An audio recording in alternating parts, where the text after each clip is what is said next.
Paz seja convosco. A nossa reflexão está em 2 versículos, Mateus capítulo 28, verso 18 e João capítulo 17, verso 18. Eu quero ler outros muitos versículos de forma bem rápida, passar por eles, para tentar contextualizar o sentimento da nossa sociedade nos nossos dias e fazer um pequeno resgate histórico para concluir a nossa meditação. Então, Mateus 28, 18 diz assim: E chegando-se Jesus falou-lhes, dizendo: É-me dado todo o poder no céu e na terra. Outras versões vão dizer: É-me dada toda a autoridade no céu e na terra. João 17, 18 diz: Assim como o Pai me enviaste ao mundo, eu os enviei ao mundo. Queridos, agora que nós já estamos adaptados a essa nova realidade, eu penso que precisamos dar um passo adiante. E eu não quero com isso diminuir a gravidade do assunto e nem o cuidado que devemos continuar tomando ou tendo. Mas o que eu quero fazer é nos posicionar como guardiões da esperança deste mundo. Você já deve ter ouvido a frase: o mundo vai de mal a pior. Nós temos é que nos agarrar em Deus, porque esse mundo não tem mais jeito. Pois é, na teologia nós chamamos isso de pessimismo. E de onde vem esse pessimismo? Bom, ele surgiu no século passado, com o estouro das 2 guerras mundiais. Eventos que até então eram locais ou regionais.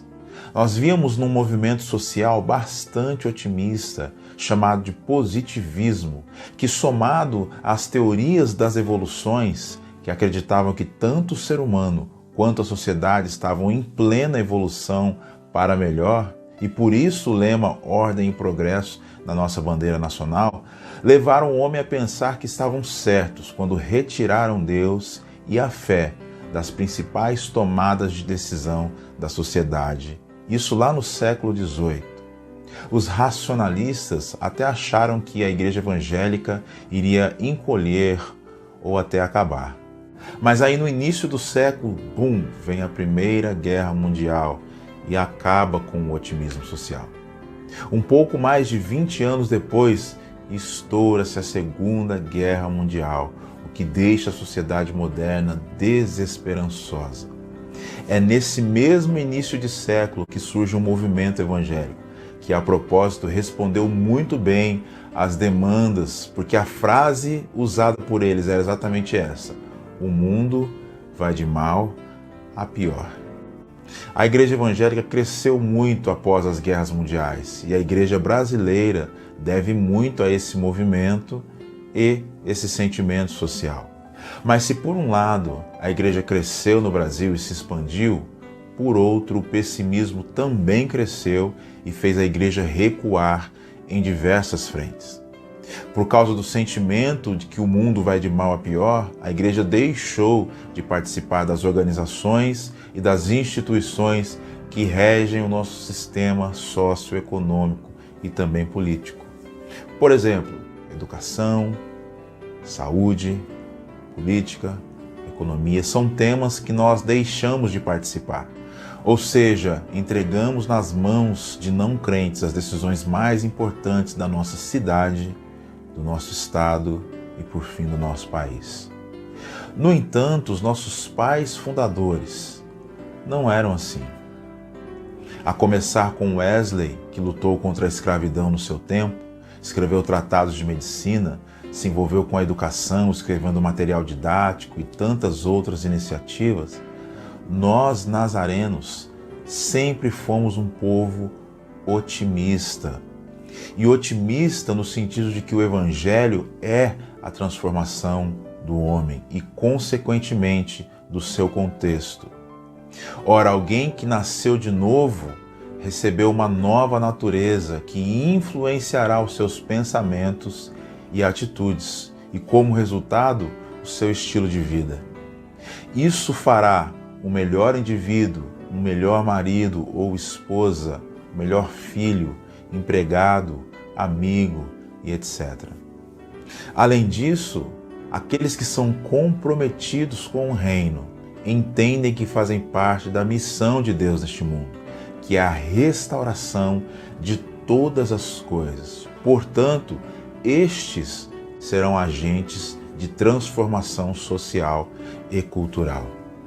A nossa tradição teológica não tira os nossos pés do chão, não nos transporta para o céu, nos fazendo esquecer das coisas dessa terra. Pelo contrário, a nossa relação com Deus, e poderíamos dizer a nossa transcendência, é para nos capacitar a viver nessa terra de forma digna do Evangelho. Aliás, isso nos conforma como nazarenos com a oração de Jesus. Ele diz: não rogo que os tires do mundo, mas que os protejas do maligno. João 17,15. Pois é, eu dei essa volta para nos contextualizar, para nos dar um pano de fundo para o primeiro versículo de Mateus 28,18. Eu não sei se você já notou, mas Jesus só diz isso depois de ir para a cruz e ressuscitar. Agora ele dá um brado: todo poder ou toda autoridade me foi dada. E perceba que ele compartilha isso agora conosco, com a sua igreja. Ele diz: assim como tu me enviastes, eu os envio ao mundo. Vamos voltar um pouquinho na história de Israel. Israel foi o povo escolhido por Deus, não só para ser luz para as nações, mas antes para ter luz ou ter a revelação de Deus.